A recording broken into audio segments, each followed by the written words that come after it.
Alright, welcome back YouTube. I know I haven't finished the engine yet. I haven't really posted anything. I said I was going to go to Rod Run so that you all could actually see the car leave my garage. It does run, it does drive, but getting it prepped for Rod Run, we had fires here in the Pacific Northwest. My parents' house was actually just on the border of the evacuation zone. One of them. We made the decision not to go, and I didn't want to go down by myself, so we didn't go. The car hasn't left my garage since then. I get in these fits where plans change and I don't do anything with the car. I don't like that I do this, but this is what happens. I did, however, do some more work to it since the last YouTube video I did. I don't know, can't remember exactly what updates I've done on the car.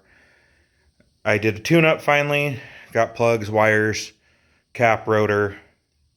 The rotor and the cap weren't actually too bad, but probably hadn't been done in a decade or more. I mean, I've owned the car for 10 years, and I don't know the last time it was actually done. So I did all that. I redid the hood, so it's got a fresh, like 5-6 coats of tan.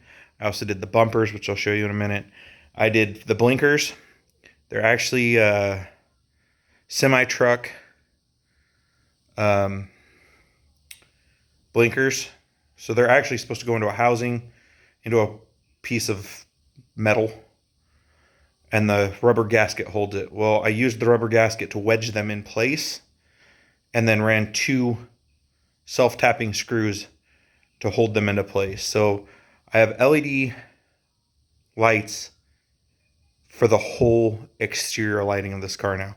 Headlights are LED, blinkers, side markers, tail lights, backup lights, everything. I've shown the tail light mod where it's actually the whole tail light now is all blinker and brake lights. And I moved the backup lights to pods down on the bottom. Interior is still the same. I installed a radio and speakers. I don't think, maybe I haven't done an update since I did that. So it's got a full stereo again, nothing fancy. $100 Pioneer radio, $100 in speakers. All the wires are in. Nothing fancy, but it works. So let me flip this. So it's hard to see in my garage. It's dark out right now. But as you can see, the bumpers are tan. It's not the best paint job in the world, but whatever. Those are the new fancy blinkers. Oh, focus. There it goes. And then, yes, I know, I did it with one hand. You can see I put clear coat on. I didn't do a very good job. It's a flat clear. I just freshened up the hood so it's all fully covered now. Oh, I gotta replace the rearview mirror decided to fall off. I don't know. Just, it's the second time since I've owned the car that it's done that. See here. Toolbox for the car for when I go on trips. You can't see anything in there right now, but I actually used a spare tire to hold most of the stuff. It's got the jacks. It's got 2 bottle jacks. The jumper cables, they're all in there. I think I've used oil, brake fluid, and a ratchet strap, because you never know. But let's see here. I think the battery's still in. Oh, there we go. So, as you can see, those probably should be replaced because the lights. But there's the whole front end lit up. I don't know how well I can show it. So, and that kind of shows off the tan. Just kind of mutes the front of the car a little bit more. And then Out back here, as you can see, everything's red. One of these days I'll put new lenses in, because that one's losing its red. And then LED. So that's everything with. So as of right now, that's where we stand with the actual car. Going back over. So there's the small block. There's the 305. Or no, 350, sorry. The new motor for the car. I'm going to probably end up ripping it down the rest of the way tomorrow. So we'll find out just how bad the bottom end is, if it's bad at all. As you saw on the top end tear down, the top end wasn't that bad. There's a ridge. I mean, for almost 300, I found out that it's almost 300,000 miles, not 320 like I said before. So, but for almost 300,000 miles, not that bad. So when we pull the bottom apart, I'm hoping to find not a whole lot of issues with the crank bearings and everything. But I have decided it's all going forged internals. It's getting... They're, from what I understand from looking at them, they're a Vortex style head, but they accept both the Vortex intake and the old, so what is it, the Vortex style and the non-Vortex style intakes. Same with the valve covers. It's a dual purpose head, so you can drop it on any small block Chevy, which is nice, because in theory, if I wanted to, I could go cheaply, put them on, put the forged internals in the engine, and just yank, well, I shut the hood, yank all the stuff out of that motor. I probably won't go that route. I might. I haven't quite decided what exactly I'm going to do with the whole motor yet. I'm kind of in this, not sure that I'm happy with putting a small block in the car, because I'd always said I'd go LS. I think I might wait a little longer until the LT stuff becomes more commonplace and go LT in this.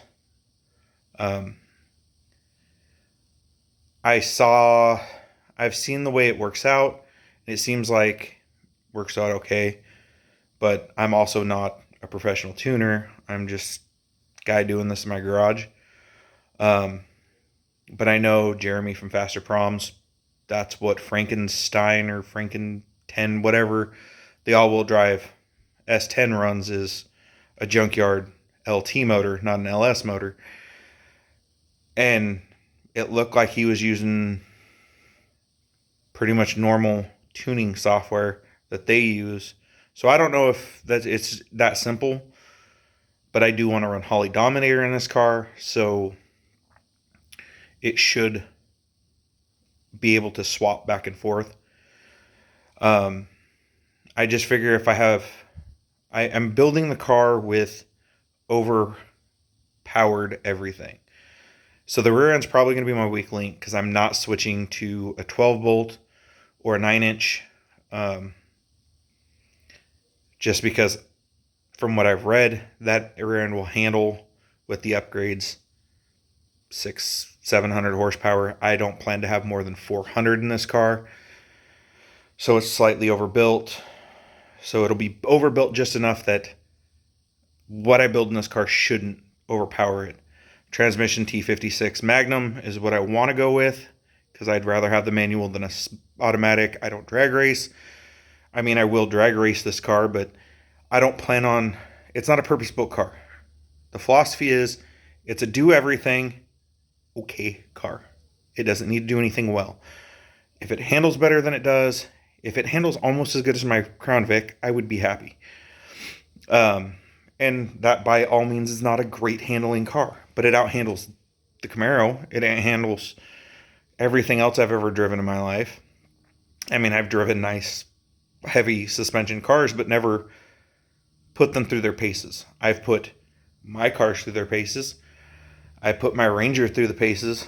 Well, it's actually my dad's, but I put that truck through its paces, and that's where I learned what car control I know. This car does not. This Camaro never has, nor would it ever. It's all stock. It's not upgraded. Hell, it's probably not even ever been changed. It's probably all stock, original bushings and shit. So eventually, this car is going to get full upgrades. I am going a full cage. I have decided that much. I've looked at and watched all sorts of, automotive media, and you look at guys like Big Red and, the Big Red Camaro. You look at what RJ and that team has done, and it always seems to come back with them. What I've noticed is safety is paramount, and safety is the first thing. And for a while, I was like, well, I don't need a full cage. But being a car guy, you can all attest to it. Being a car person, you never know what you're going to end up doing. You might end up putting a 1,000 horsepower motor in this car and then don't have the cage and kill myself tomorrow because of it.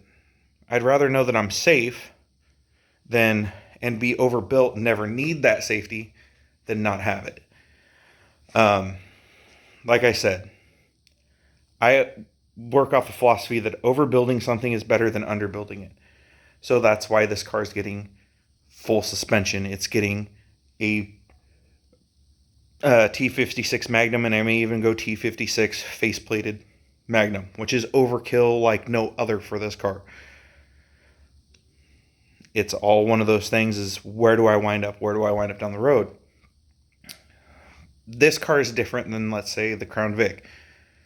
The Crown Vic will always be pretty much a daily driver that's just fun to drive. But who knows? Like, subscribe, share. Follow me over at Instagram at Veteran Car Corner. I tend to post more pictures there. And I'm a little more, I haven't been lately.